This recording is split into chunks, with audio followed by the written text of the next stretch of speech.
Title: Don't underestimate a smiling human. Before I tell you about Kara Reeves, let me tell you a little more about myself and why I am the one telling this story. My name is Kale Thor. I am a Vorthan, an avian species from the crystal forests of Vorith Prime. My people are not warriors. We never have been. We evolved in the high canopy of crystalline trees that tower kilometers above the jungle floor, where the air is thin and the light is filtered through a million translucent leaves. We are singers, storytellers, record keepers. Our beaks are not built for combat. Our wings are for gliding between branches, not for battle. We survived by being observant, by being useful enough that no one wanted to harm us. We became the galaxy's chroniclers. I was not always a chronicler at the Academy. Before I came here, I lived in the crystal forests of Vorith Prime, training to become a keeper of memory, one of the elite record keepers who preserved the collective knowledge of our species. But I wanted more. I wanted to see the galaxy. I wanted to record stories that were not just about my people. So I applied for a position at the Galactic Educational Academy. I have been here for 47 years now. My feathers are blue with silver tips, indicating a scholarly disposition among my people. It is my job to observe, to record, to remember. In that time, I have recorded the stories of thousands of students from over 1,000 species. I have watched shy students become confident, bullies become collaborators, conflicts erupt and resolve. I have seen the full range of what happens when diverse species are brought together to promote understanding. And in all that time, I have never met anyone like Kara Reeves. Let me tell you about her. The Galactic Educational Academy is located on the neutral world of Thena, a carefully terraformed planet with controlled gravity and atmosphere to accommodate the widest range of species. The campus covers over 50 square kilometers with domed buildings, climate-controlled walkways, and biodomes that replicate environments from 100 worlds. There is a section built by a species that no longer exists, their structures standing as a reminder of impermanence. The Academy's library contains the largest collection of knowledge in the galaxy, over a quadrillion volumes ranging from physical books to quantum data matrices. Humans have been part of the Academy for the past 200 years. There are currently 23 human students. They tend to stick together, clustering in the same study groups and eating at the same tables. It is not that they are unfriendly to other species, but there is something about being from the same death world that creates a bond between them. Kara Reeves arrived at the Academy 3 months ago. She was not the first human, nor the most exceptional by traditional metrics. Her academic scores were solid but not extraordinary. Her physical assessments were good but not remarkable. On paper, she was an average student from an average human family on a moderately developed colony world.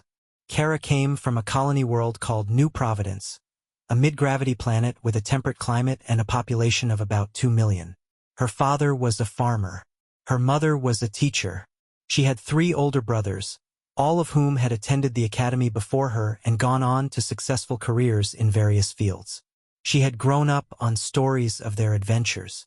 She had heard about the strange species they met, the exotic foods they tried, the challenges they faced. She had wanted to come to the Academy since she was old enough to understand what it was. But when she arrived, she discovered something that her brothers had never mentioned. The Academy was not just a place of learning. It was a place of politics, of power struggles, of species that had been in conflict for millennia and were now expected to coexist in classrooms and dormitories. The other human students had learned to navigate this environment through caution, through alliance building, through picking their battles carefully. Kara chose a different approach. She smiled. Not a nervous smile or a fake smile or a polite smile that disappeared when no one was looking. It was a genuine, warm, effortless smile that seemed to come from somewhere deep inside her. She smiled when she met new people. She smiled when she was studying. She smiled when she was eating. She smiled when things went wrong and when things went right. The smile was simply part of her, as natural as breathing. This confused the other species at the Academy enormously. Among most galactic species, baring teeth is a sign of aggression or threat.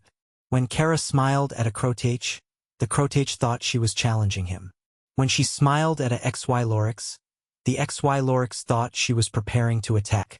When she smiled at Avrelian, the Vrelian had no idea what to think and simply backed away slowly. It took the human students several weeks to explain to the rest of the academy that the human smile was not a threat display. It was a greeting, a sign of friendliness, an invitation to interact. Some species accepted this explanation. Others did not. Rzarth did not. Rzarth was a Cthar, a species from a high-gravity world in the Carrick system. The Cthar evolved as apex predators in an environment where everything was trying to kill everything else.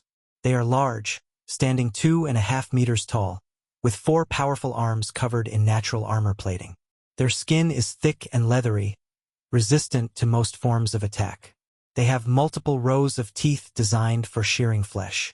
Their eyes are set deep in their skulls, giving them a perpetual look of barely contained fury. The Cthar philosophy is simple. If you are not a predator, you are prey. There is no middle ground. There is no peaceful coexistence. There is only the strong and the weak, the hunters and the hunted. Rzarth had been at the academy for 2 years. He had a reputation for being aggressive, confrontational, and openly contemptuous of species he considered weaker than his own. He had been formally warned 3 times by the dean's office. He had been close to expulsion twice. But his family was influential, and the academy prided itself on giving every species a chance to learn, even difficult ones. He had never interacted with a human before Kara arrived. But he had heard about them. Death world species, soft bodies, thin skin, no natural weapons. And yet, they had survived a Class 12 planet and built an interstellar civilization. The very existence of humans was an affront to everything Rzarth believed about the universe. Strength was supposed to determine survival. Humans were not strong. They should not have survived. And yet, here they were walking around the academy as if they belonged. He decided to make an example of the new one. The first confrontation happened in the cafeteria on the 3rd day of Kara's time at the academy. The academy's main cafeteria was a vast hall that could seat over 5,000 students at once, divided into sections for carnivores, herbivores, omnivores, and stranger dietary requirements. The human section was in the omnivore area, near the windows overlooking the eastern garden. On that particular day, the humans had gathered at their usual table. There were 12 of them, including Kara. They were eating, talking about their classes, complaining about assignments. Normal student conversation. Then Rzarth walked in. The room did not go silent, but there was a shift in the atmosphere, a subtle change that I had learned to recognize over my years at the academy. Students tensed. Conversations became more guarded. Bodies shifted to keep Rzarth in their peripheral vision. He walked through the cafeteria with his group, a collection of large, aggressive species who shared his philosophy of predator and prey. They scanned the room as they walked, looking for someone to target. They stopped at the human's table. Rzarth walked up to her table and stood there. His 4 arms crossed over his massive chest. The other humans fell silent. Kara looked up at him, still smiling. "You," Rzarth said. His voice was a low rumble that seemed to vibrate through the floor. "You are the new human." "I am," Kara said. "My name is Kara. What's yours?" "Rzarth." "Nice to meet you, Rzarth. Would you like to join us?" She gestured at the empty seat across from her. Rzarth's eyes narrowed. He had expected fear. He had expected submission. He had not expected an invitation to lunch. "I do not sit with prey," he said. Kara's smile did not waver. "That's okay. We're not prey. But you're welcome to sit anyway. The protein loaf is actually pretty good today." Rzarth's mandibles clenched. He reached down and picked up a piece of food from Kara's tray. A small, round fruit that the humans called an apple. "What is this?" he demanded. "It's an apple," Kara said. "You can have it if you want. I have another one. I do not want your food, human. I want to know why you think you can sit here, in this academy, as if you belong. Your species has been among the stars for barely 2 centuries. You are infants. You have no history, no culture, no achievements worth noting. You are nothing." The cafeteria had gone quiet. Students from a dozen species were watching. I was watching from my usual perch near the ceiling, My datapad recording everything. Kara took a bite of her apple. Chewed. Swallowed. Then she looked up at Rizarth with that same warm, infuriating smile. You know, she said, for someone with 4 arms, you sure have a hard time letting things go. Is it a grip strength issue? Or is it just personality? The cafeteria erupted. Students gasped. Someone let out a sound that might have been a laugh or a choke. Rizarth's eyes widened. For a moment he seemed too shocked to respond. No one had ever insulted him to his face before. No one had dared. What did you say to me? He growled. I said you should relax, Kara said, still smiling.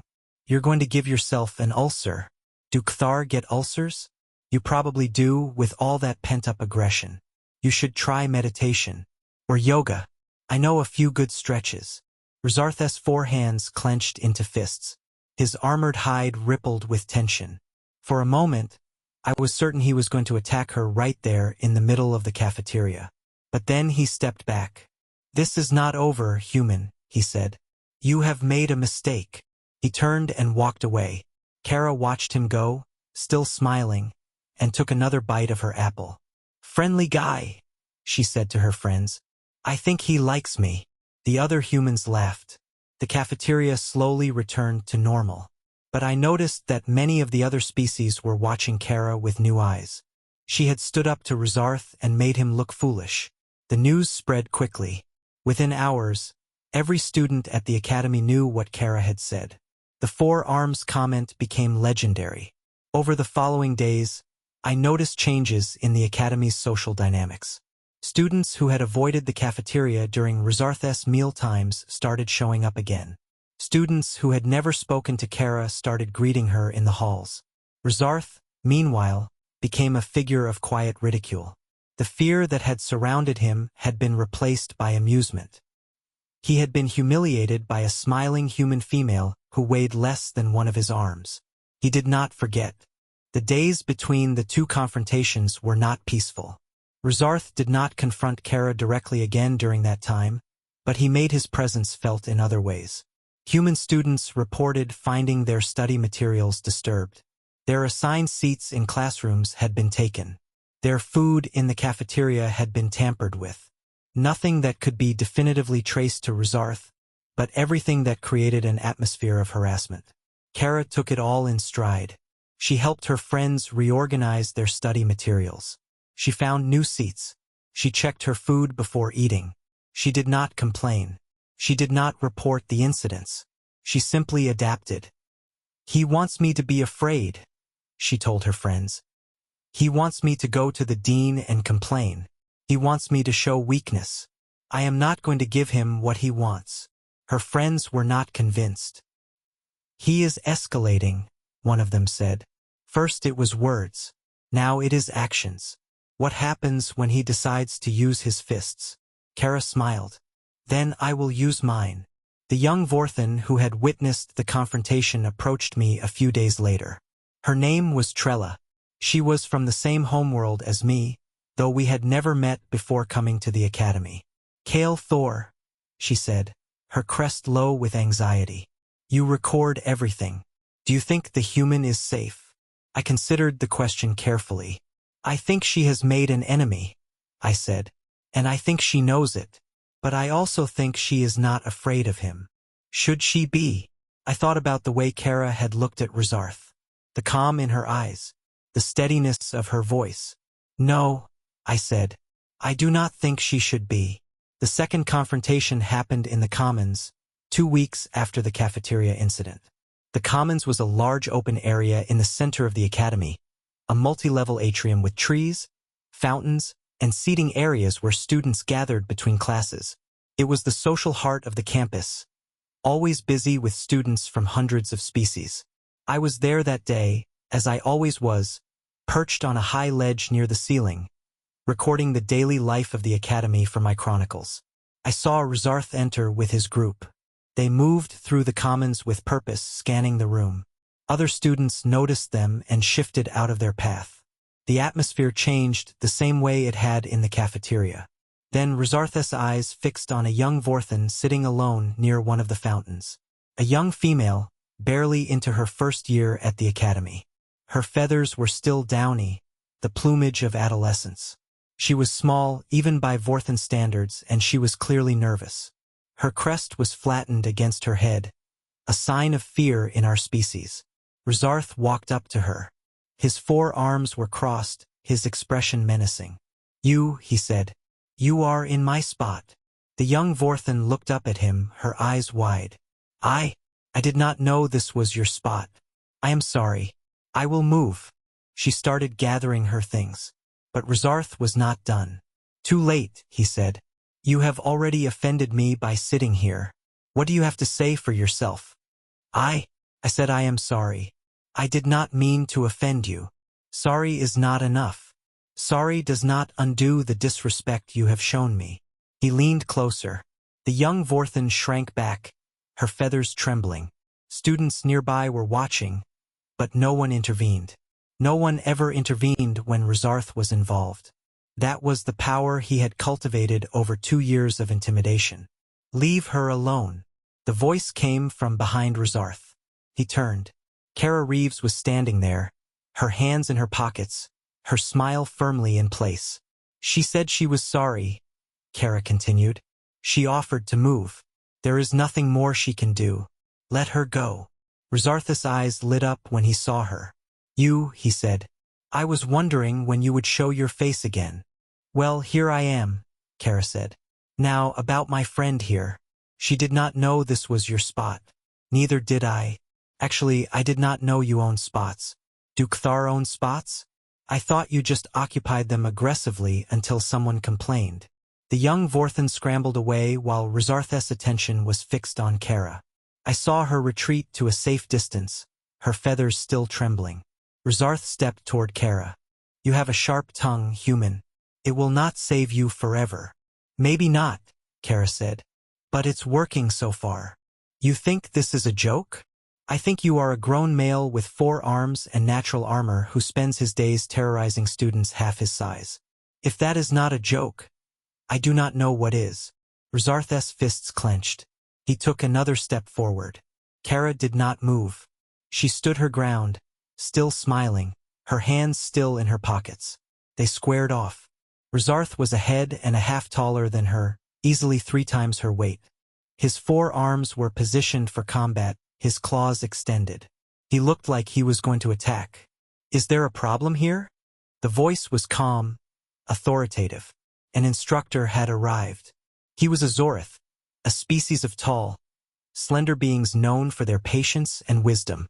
He stepped between Rizarth and Kara, his expression neutral. "No problem, instructor," Kara said. "We were just having a conversation." Rizarth glared at her. "This is not over," he said. And he turned and walked away. Kara watched him go. Then she turned to the instructor. "Thank you," she said. "I appreciate the help."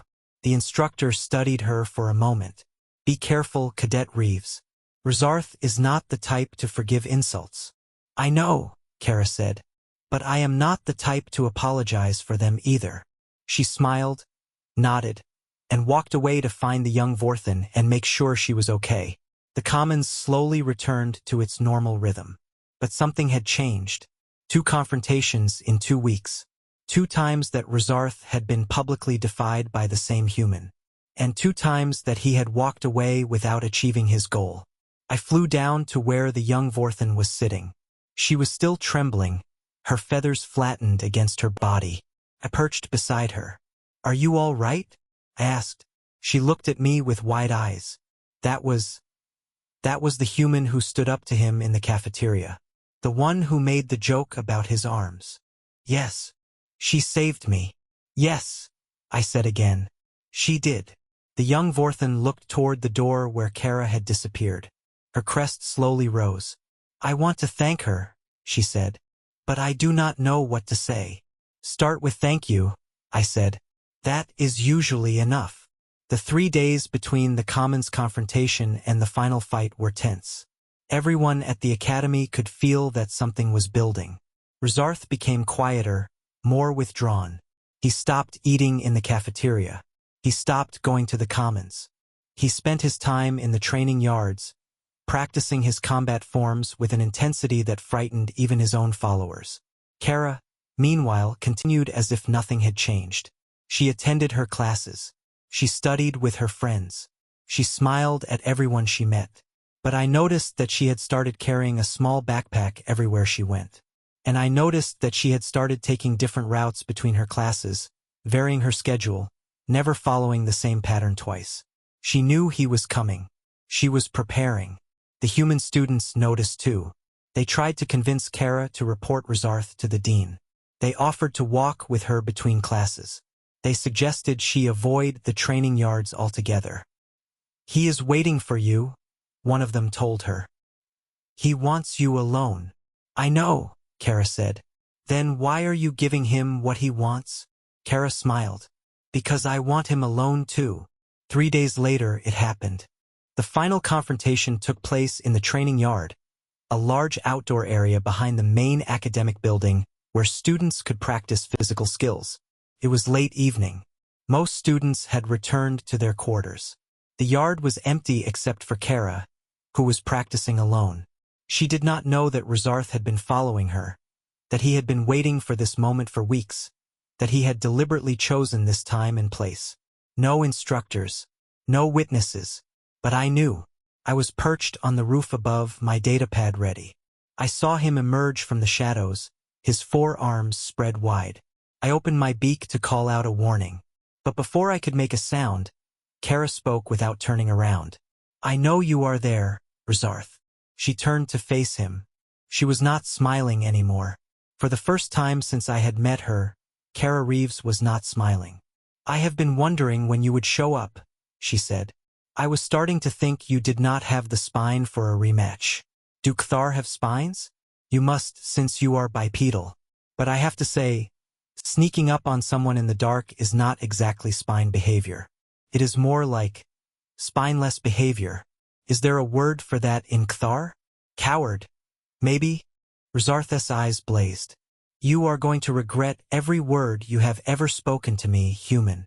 "Probably not," Kara said. "I do not regret much. It takes too much energy." She had known he would come. She had been waiting. Rezarth charged with a roar that echoed across the empty yard. His forearms were spread wide, claws extended, teeth bared. He moved with the speed of a creature that had evolved to kill. In the low light, his armored hide made him look like a living weapon. Kara dropped into a fighting stance.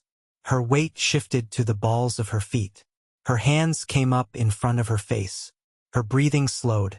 Her eyes locked onto Rezarth's center of mass. She was not looking at his arms or his claws. She was looking at his hips, the part of his body that would tell her where he was going before he got there. Rezarth threw a combination of strikes. A left hook from his upper arm aimed at her head. A straight punch from his lower right aimed at her chest. An overhead smash from his upper right aimed at her shoulder. A sweeping claw from his lower left aimed at her legs. For attacks. For different angles. For different targets. Kara moved through them like water. She ducked under the hook, feeling the wind of it pass over her head. She rolled her left shoulder, letting the straight punch slide past her ribs. She brought her right arm up, catching the overhead smash on her forearm and deflecting it outward. She lifted her left knee, blocking the sweeping claw with her shin. The entire sequence took less than 2 seconds. Rezarth's eyes widened. He had never seen anyone defend against all 4 of his arms at once. Kara stepped inside his reach and hit him with a straight punch to the throat. It was not a hard punch. It did not need to be. The throat was vulnerable on almost every species, and Kthar were no exception. Rezarth gagged, his hands coming up to protect his neck. Kara did not let him recover. She hit him again, this time with an elbow to the ribs, right where the armor plates joined. Then a knee to the inside of his thigh. Then a hammer fist to the collarbone. She was not trying to knock him out. She was trying to break him down, piece by piece, until he could not continue. Rezarth swung wildly, desperate to hit her. His arms flailed, his claws extended, his teeth bared. But Kara was always just out of reach, always moving, always finding the gaps in his defense. She used her knees and elbows, the close quarters weapons of Muay Thai. She used footwork and angles, the positional strategy of Brazilian Jiu-Jitsu.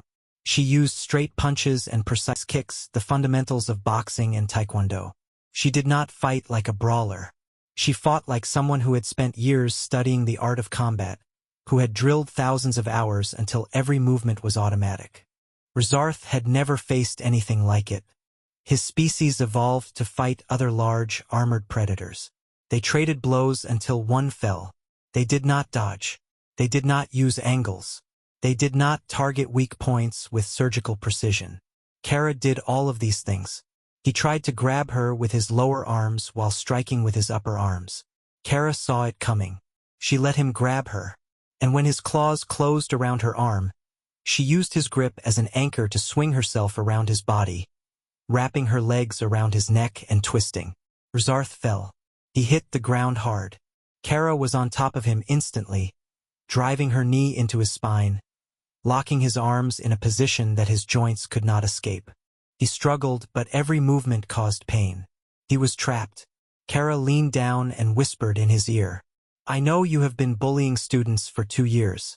I know you have hurt people who could not defend themselves. I know you think strength is the only thing that matters. But let me tell you something, Rizarth. Real strength is not about hurting people who are weaker than you. Real strength is about protecting people who cannot protect themselves. You are not strong. You are a coward who picks on easy targets." She released his arms and stood up. Rizarth slowly pulled himself to his feet. He did not look at her. He did not say a word. He simply turned and walked away, his forearms hanging limp at his sides. Kara watched him go. Then she turned and looked up at the roof where I was perched. She waved. "I know you are there, Kale Thor," she called out. "You are not as stealthy as you think." I was so surprised that I nearly fell off my perch. She had known I was watching the whole time. The next morning, the academy was buzzing. Everyone had heard about the fight. Everyone had heard about how Kara Reeves, the smiling human, had defeated Rizarth, the most feared bully at the academy, in less than a minute. The hearing was held 3 days after the fight. Chancellor Aurella's chambers were filled to capacity. Chancellor Aurella was a chronary, a species that experienced time differently from most organic beings. To a chronary, a century felt like a year. They had long memories and longer perspectives. Chancellor Aurella had been the dean of the academy for over 500 years. She had seen empires rise and fall. She had watched species join the galactic community and leave it again. She had seen every conflict, every rivalry, every confrontation that the academy could produce. Her chambers were at the top of the central tower, a circular room with windows that looked out over the entire campus. Instructors, administrators, and student representatives from a dozen species packed the room. The atmosphere was tense. Everyone knew that the outcome of this hearing would set a precedent for how the academy handled conflicts between species. Kara stood in the center of the room, her hands clasped behind her back. She was wearing her formal academy uniform, pressed and neat. She was not smiling. Rizarth stood on the opposite side. His arms were bandaged. His movements were stiff. The medical bay had treated his injuries, but the humiliation was still fresh. Chancellor Aurella sat in her elevated seat, her ancient body glowing with soft light. She looked at Kara, then at Rizarth, then at the gathered witnesses. "I have reviewed the sensor logs from the training yard," Chancellor Aurella said. Her voice was slow, deliberate, carrying the weight of centuries. "The footage shows Cadet Rizarth approaching Cadet Reeves from behind with clear, aggressive intent. It shows Cadet Reeves defending herself. And it shows her continuing to strike after Cadet Rizarth was no longer a threat." She turned her ancient eyes on Kara.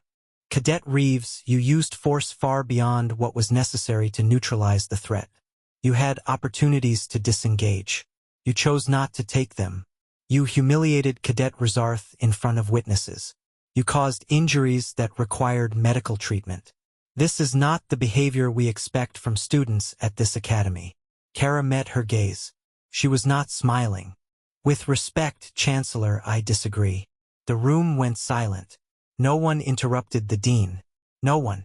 "Explain," Chancellor Aurella said. Rizarth has been terrorizing students at this academy for 2 years, Kara said. He has been warned 3 times. He has been close to expulsion twice. He has attacked students, threatened students, and created an atmosphere of fear that has made it impossible for vulnerable species to feel safe. Every single student in this room knows someone he has targeted. And no one has stopped him. She paused. I could have disengaged. I chose not to, because if I had let him walk away without consequences, he would have been back tomorrow. And the day after that. And the day after that. He needed to learn that there are consequences for his actions. Not warnings. Not slaps on the wrist. Real, physical consequences that he would not forget. Chancellor Orella was silent for a long moment.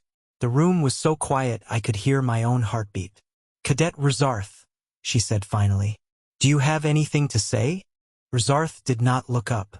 No. Do you accept that you initiated this confrontation? Yes. Do you accept that Cadet Reeves was acting in self-defense? A long pause. Then, quietly, yes. Chancellor Orella turned back to Kara. Cadet Reeves, your actions were excessive. But they were not unprovoked. And you have raised valid concerns about the Academy's failure to address Cadet Rizarth's behavior. She stood up. Here is my ruling. Cadet Rizarth will be placed on probation for the remainder of his time at this academy. Any further incidents will result in immediate expulsion. Cadet Reeves will be required to complete 40 hours of community service and attend anger management seminars. Kara blinked. Anger management? You smiled while you were fighting Cadet Reeves. That concerns me. Kara opened her mouth to protest, then closed it. For the first time since I had met her, she looked slightly embarrassed. Yes, Chancellor. The hearing ended. Kara walked out of the tower, surrounded by her human friends, who were laughing and congratulating her. Rizarth walked out alone, his 4 arms still bandaged, his eyes fixed on the ground. And I flew back to my perch to record what I had witnessed. A week before graduation, I witnessed something that I did not expect. Rizarth approached Kara in the Commons. It was the first time they had spoken since the hearing. The Commons was busy, but students gave them a wide berth, watching with curiosity and apprehension. Rizarth stopped in front of Kara. His 4 arms were at his sides. His posture was not aggressive. If anything, he looked defeated. Kara, he said. Rizarth. There was a long silence. Then Rizarth spoke. I wanted to say thank you. Kara's eyebrows rose. Thank me for what you said during the fight, about real strength being about protecting people, not hurting them. He looked down at his hands. His 4 hands, weapons he had used to intimidate and harm for so long. I have been thinking about it every day since. And I think you are right. I thought I was strong because I could hurt people. But I have never protected anyone in my entire life. I have never had anyone look at me the way that young Vorthan looked at you. With gratitude. With trust. He looked up at her. I want to learn how to be that kind of strong. I do not know if I can. But I want to try. Kara studied him for a long moment. Then she smiled. That is the most courageous thing I have ever heard you say. Rizarth. Rizarth's mandibles twitched. It might have been a smile. It was hard to tell with Kthar. Do not tell anyone I said this, he said. I have a reputation to maintain. Kara laughed. Your secret is safe with me. They stood there for a moment, the human and the Kthar, the girl who would not stop smiling and the bully who had finally decided to change. Then Rizarth turned and walked away. But this time, his shoulders were not hunched with anger. They were straight, hopeful. I recorded the entire conversation. It is one of my favorite entries in the Chronicles. The semester continued. Kara completed her community service. She attended her anger management seminars, where she apparently argued with the instructor about whether smiling during a fight was actually a problem. The instructor eventually conceded that it might be a legitimate combat strategy. Rizarth kept to himself. He stopped bullying other students. He stopped threatening vulnerable species. He attended his classes, completed his assignments, and spoke to no one unless absolutely necessary. The fear that had surrounded him for 2 years had been replaced by something else. Respect. or perhaps humiliation. Either way, it had the same effect. He was no longer a threat. The young Vorthan that Kara had defended became a regular presence in the human study group. She did not become a friend, exactly. The relationship between species was too complex for that. But she was grateful. And she was safe. That was what mattered. The graduation ceremony was held in the Grand Auditorium, a massive hall that could seat 10,000 beings. The walls were covered in holographic displays showing the history of the Academy, from its founding by the progenitors to the present day. The stage was decorated with the banners of every species that had students graduating. When Kara Reeves walked across the stage to receive her diploma, the entire auditorium erupted in applause. Students from 100 species stood up. Instructors nodded their approval. Even Chancellor Orella allowed herself a small smile. Kara waved to the crowd. She was smiling, of course. She was always smiling. Kara's brothers cornered me later that evening. They had the same smile as their sister, the same easy confidence in their posture. So, Marcus said, the oldest, "Our sister tells us you recorded everything. The cafeteria, the commons, the fight." "That is correct," I said. "We want to see it." I hesitated. My chronicles were private, meant for the Academy's archives, not for public viewing. But these were Kara's brothers. They had taught her to fight. They had prepared her for this. They deserved to know. I played the recording of the final confrontation on my datapad. They watched in silence as Kara dodged, struck, and submitted Rezarth in under a minute. When it was over, Daniel let out a low whistle. "She has gotten better," he said. "Much better," James agreed. "We taught her well," Marcus said. There was pride in his voice. "She taught herself," I said. "You gave her the tools. She built the weapon." Marcus looked at me. There was a long pause. Then he smiled. "You are all right, Bird. Keep watching over her." "I will," I said. "It is my job." After the ceremony, I found Kara in the Commons, surrounded by her human friends and family. Her parents had traveled from New Providence to see her graduate. Her brothers were there too, all three of them, taller than her but with the same smile. "Cale Thor," she called out when she saw me. "Come here. I want you to meet my family." I flew down and perched on the back of a nearby bench. Kara introduced me to her parents, her brothers, her friends. They all seemed genuinely pleased to meet me. "Kara tells us you have been recording her entire time here," her mother said. "Is that true?" "It is," I said. "I am a chronicler. It is my job to record the stories of the Academy." "And what do you think of my daughter?" I looked at Kara. She was watching me, her smile firmly in place. "I think she is one of the most remarkable students I have ever had the privilege to observe," I said. "She taught this Academy something that it had forgotten, that courage comes in many forms, and that sometimes the most powerful weapon you have is a smile." Kara's smile somehow grew even wider. "You are going to make me cry, Cale Thor," she said. "I doubt that very much," I said. "You do not seem like the crying type." She laughed. It was a warm, genuine laugh that made everyone around her feel better just by hearing it. After graduation, Kara's first major assignment was mediating a dispute between the Vorthan and the Cthar over mining rights to a small asteroid belt that both species claimed. It had been ongoing for 11 years. Kara approached the negotiations the same way she approached everything. She smiled. She listened. She made jokes at the right moments and was serious at the right moments. She found common ground where no one else had thought to look. After 3 months, a deal was reached. The lead Cthar negotiator later told reporters that the human mediator was the most disarming being he had ever encountered. "I went in ready to fight," he said, "and she offered me a cup of tea and asked about my children. By the time I realized what was happening, we had already agreed to a framework for peace." Kara was promoted to senior mediator after that success. She now leads a team of diplomats from a dozen species, training them in the art of negotiation.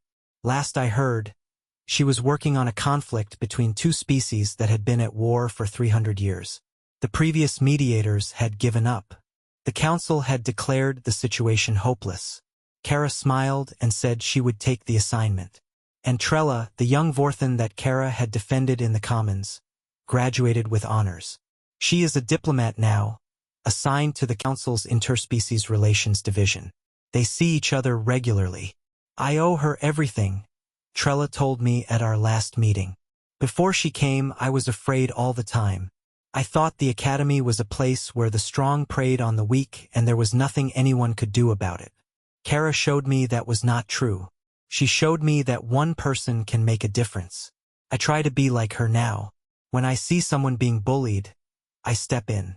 When I see injustice, I speak up. I am not as good at it as she is, but I am learning. I told her that was all anyone could ask. I think about Kara often, about the girl who would not stop smiling, about the lesson she taught me and everyone else at the Academy. Strength is not about size. It is not about armor or claws or the number of arms you have.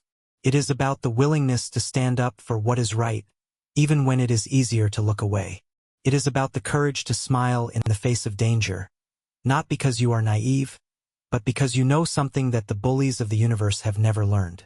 Fear is a choice, and so is courage. Kara chose courage. Every single day. Please like and subscribe to our channel.